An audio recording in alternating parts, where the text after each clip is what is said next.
Hi, everyone. Thanks for joining us again for another one of our live Zoom chats here on this very stormy looking Tuesday afternoon. Speaking of which, if one of us gets kicked off here or the stream ends suddenly, I apologize, but it is a very stormy kind of day in Chattanooga today. Um, but hopefully we will all stay connected here. And I am talking today with Donna Williams, Kenny Elwood, and Steve Lamb with the City Department of Economic and Community Development about their new rent relief program.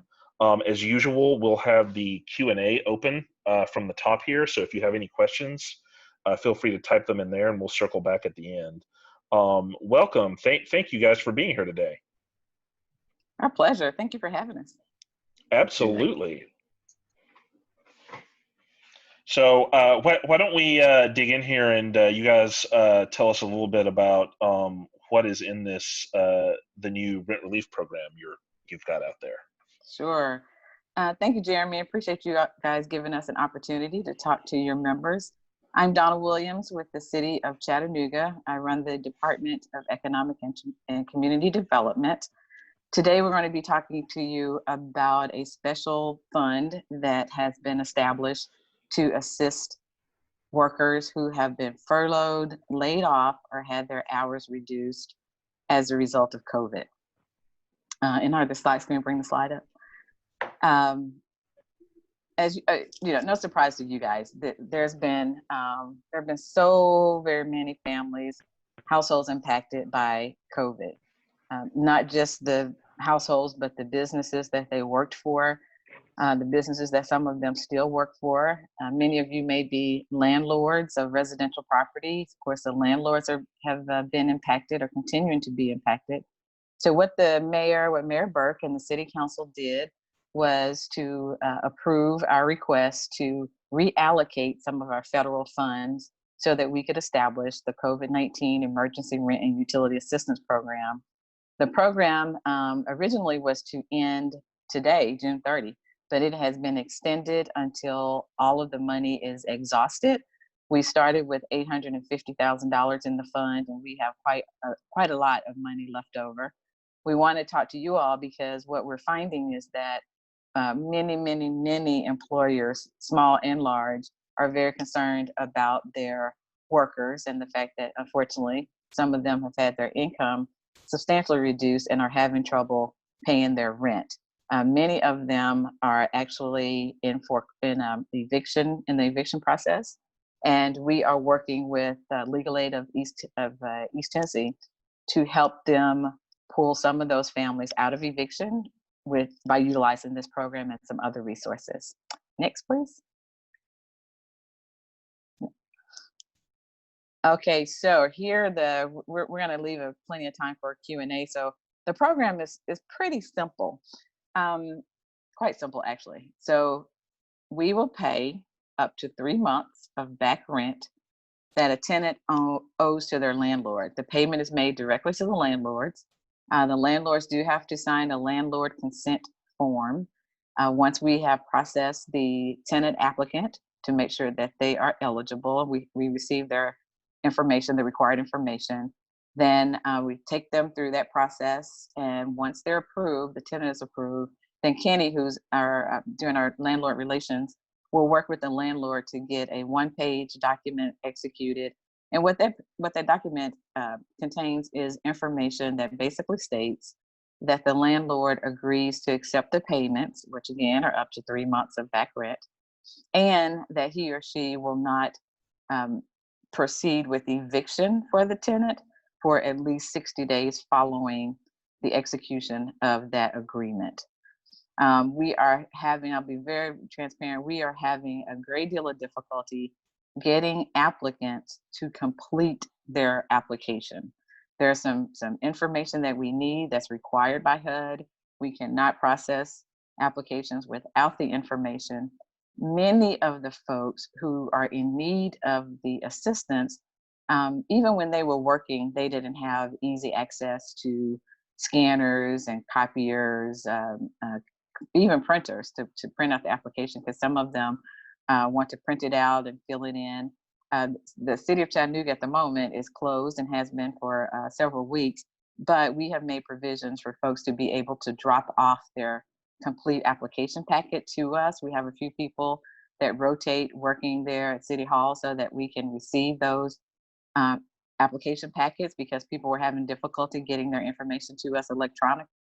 So we really need your help in getting the word out to eligible applicants, and if if they happen to be some of your former or existing workers, we may need your help in helping them pull together the information that is needed in order for us to move forward with the processing of their application. So again, if they've been furloughed, laid off, or had their hours reduced as a result of COVID, they're very likely eligible for this program. Next.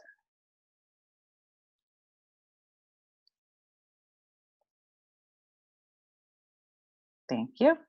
So it's super easy, the first part of it. There's a form, and we will send you all the information. If you're interested, we'll send you the link that applicants can use to go right to this form that you see. We ask for very little information in the beginning. That information goes to 3 of us on our team, and is the applicants' names are assigned. We get several of these every day. Everyone is assigned to one of our team members, and our team members within 48 hours, unless it's on a Friday or Saturday or Sunday, but typically it's 24 hours, but we say within 48 hours, they will receive a personal phone call from one of our team members to go through their situation with them to make sure they're eligible.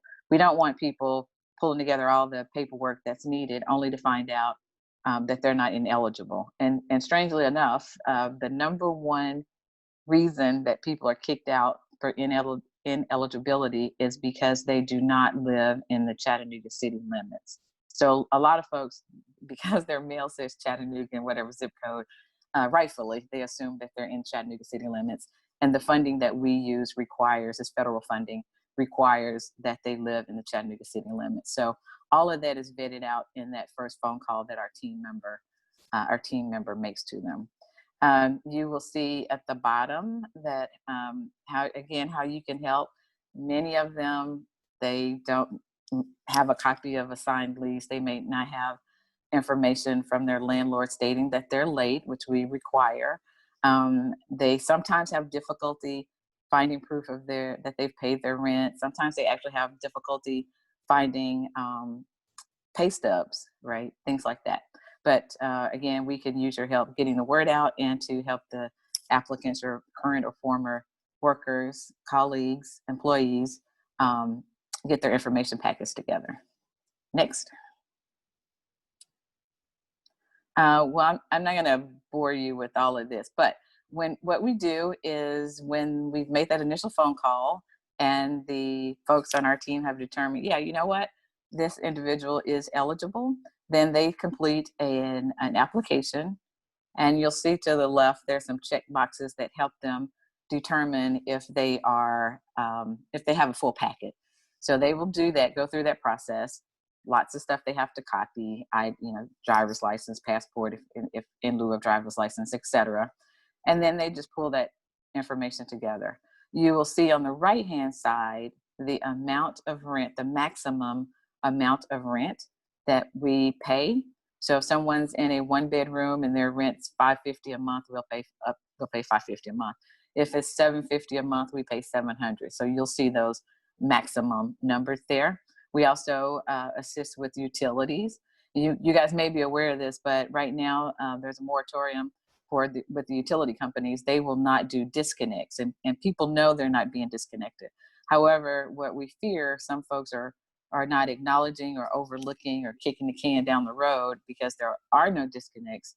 You will still owe that money. So we really want to get to folks who are in need of this money to let them know you are going to still get a bill from EPB, and it may be a pretty substantial bill. So please let us help you with 3 months of your utility so that when they do begin disconnects, this is gas, water, electric, when the disconnects begin, the applicants will at least have some funds that have been paid on their behalf. And here again, that those funds are paid directly to the utility company. And Kenny Elwood is our individual on our team who handles landlord relations, and we'll talk a little bit more about after the applicant's been approved. We have a staff member we have one staff member, and Steve helps out too when we're overflowing, who processes the applications. And then once the tenant is approved, we go to the landlord, last step, to get the landlord to sign the consent form. Next slide, please. Thank you. So this is the rest of the application that's needed. You'll see over on the right-hand side that we really need their information for their landlord. You'd be surprised at the number of people who really don't have good information from their landlords, and there are a lot of reasons for that. Again, we're working with Legal Aid of East Tennessee, and they have helped us identify some opportunities for a clarification and assistance, particularly for very low income folks who may not have the same rental experience that many of us on this phone call have with landlords. But it's very straightforward. We took a very convoluted, very arduous federal program, and we boiled it down to the bare essentials to get to this application. Next, please. All right, so you will see on the left-hand side, that's the landlord form. Again, some of your employees may need some assistance in filling out this, and some of them may need assistance in getting to their landlord. Kenny has a list, I think, of 16 or so landlords that we've been hounding because we have to get this form signed in order to get the money to the landlord, and everything else has been approved. The tenant's fine, been vetted, has the appropriate documentation, but this is the last thing.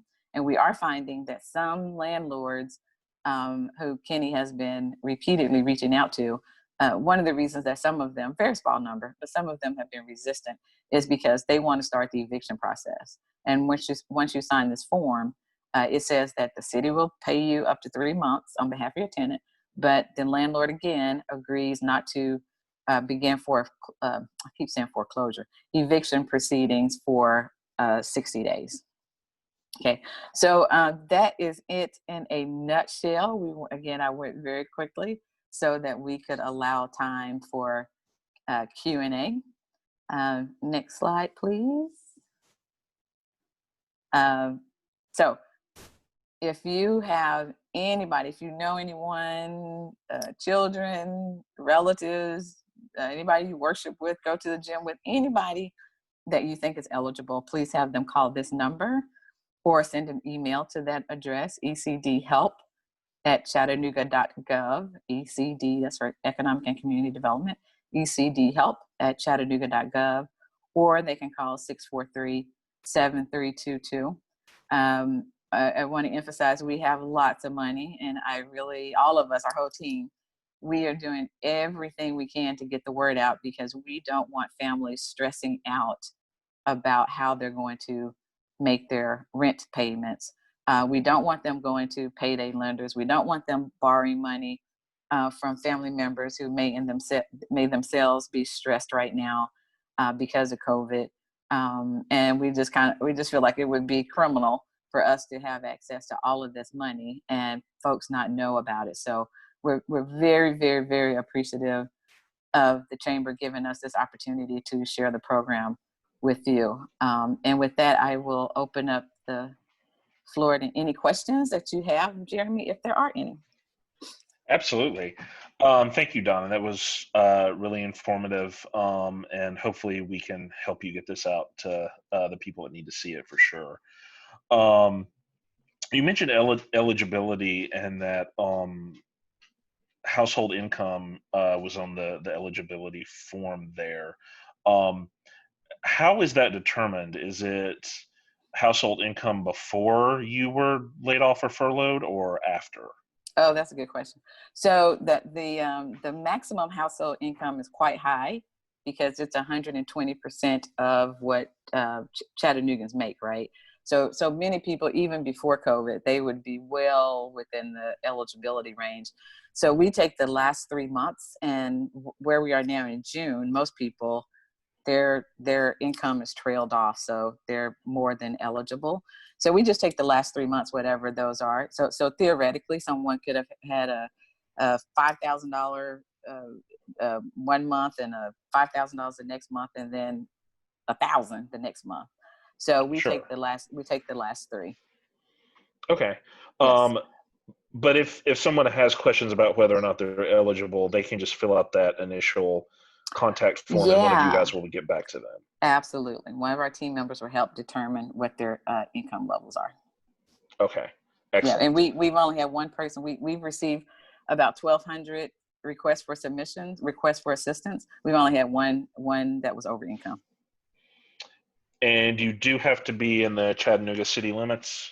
You do. The property you're renting has to be inside the Chattanooga city limits. Yeah. Okay. We do have a question. Do you have to wait for your rent to be late in order to qualify, or can Ooh, you very good proactively apply question. beforehand? Has to be late. This is a very good question. This is a very good question. So the rent has to be late. So what we have been telling people is, as soon as your rent is late, and for people whose rent is due on the 1st, typically their rent's late on the 5th. So as soon as your rent is late, get a letter, text message, email, whatever, from your landlord stating that it's late, and then you're eligible for that month. So one of the things we're trying to do right now is to make sure people get this information before they scrounge around and do come up with money however they can for July. Whereas if they just wait until July 5th, assuming that's when it's late, and get a letter from their landlord, they're eligible for us to pay their July. Of course, they should communicate that to their landlord, that I'm going to be applying for a program with the city. It looks like I'm eligible. And if they need to talk to any of us, the landlord, Kenny's talked to many proactively. I've talked to many landlords to explain the program, to let them know that that applicant is in the process of getting us everything we need, and that they're very likely going to be approved. Great question. Okay. Yeah. Um, so you mentioned utilities as well. Um, Yes. Yes. is that a similar process, or is it only when utilities are included as part of the rent? Great question.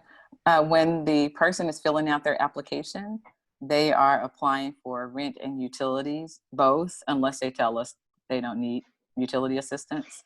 So it's one application, and then they provide additional information for their utility bills would be provided.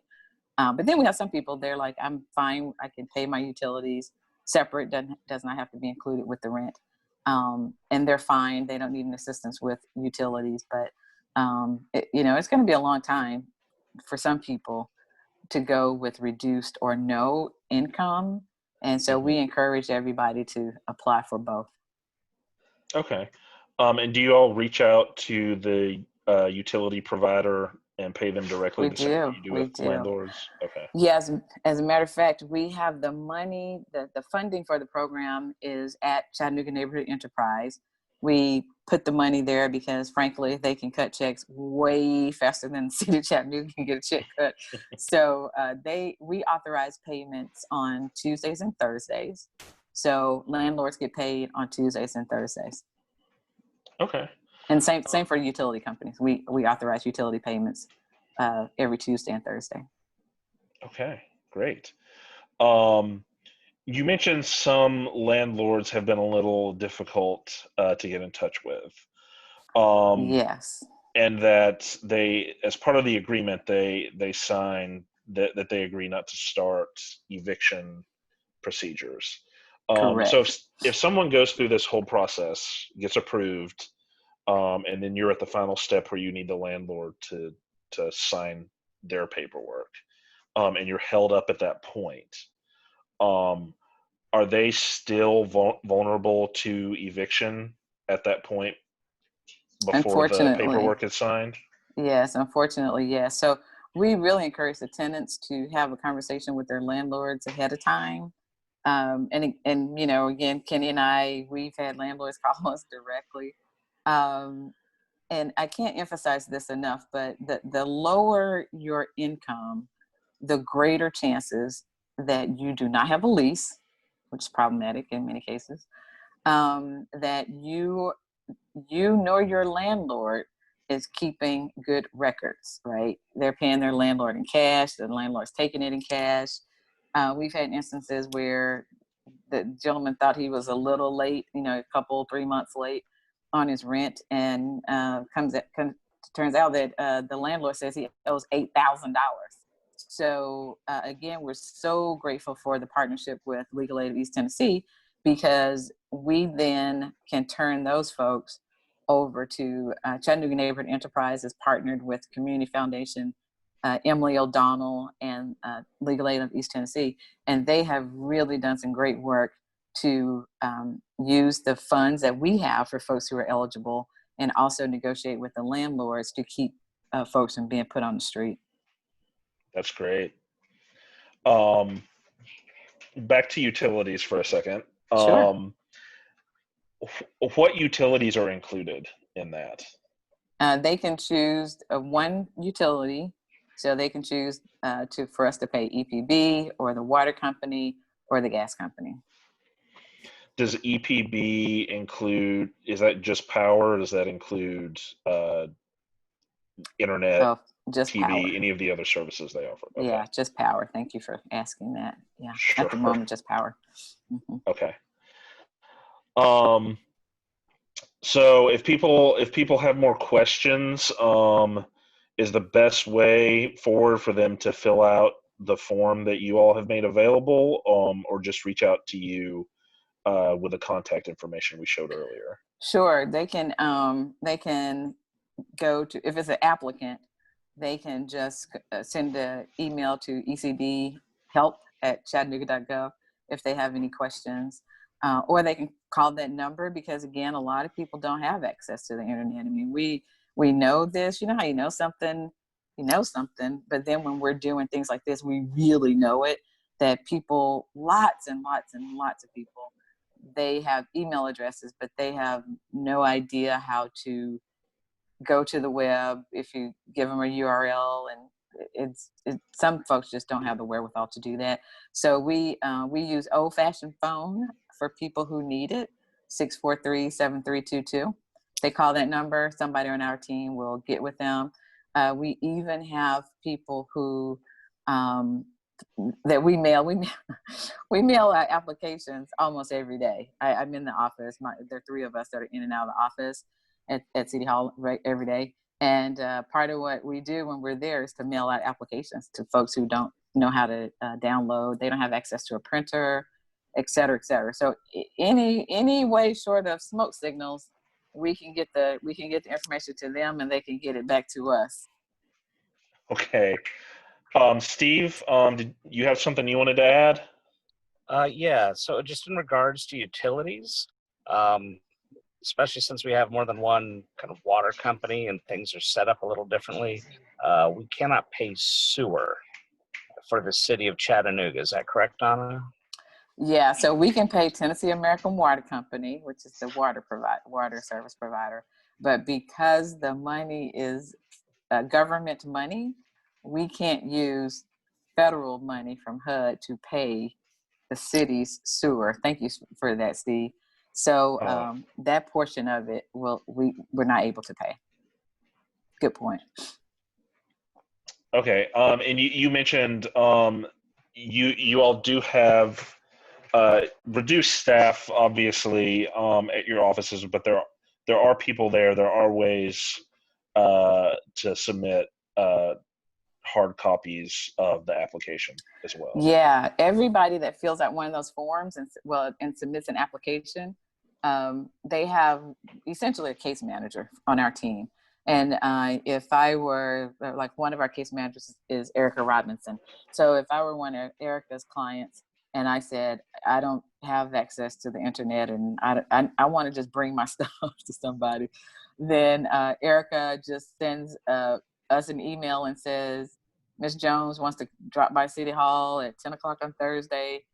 I need somebody to be there to receive it. And we tell the security guard somebody's coming, and we're ready to receive that information. Okay. One final question here. What about other water providers within the city limits? Though they specifically ask about the Hickson Utility District. You know what? If I don't know if the Hickson Utility Company, I don't know that we paid any of those, but if the unit is inside the Chattanooga city limits, then we would pay it. Okay, Mhm. Excellent. All right. Any final thoughts before we wrap up here? Just thank you, Jeremy and Eric, for allowing us to do this. It's awesome. Again, we have, you rarely hear the government say this, but we have lots of money to help people.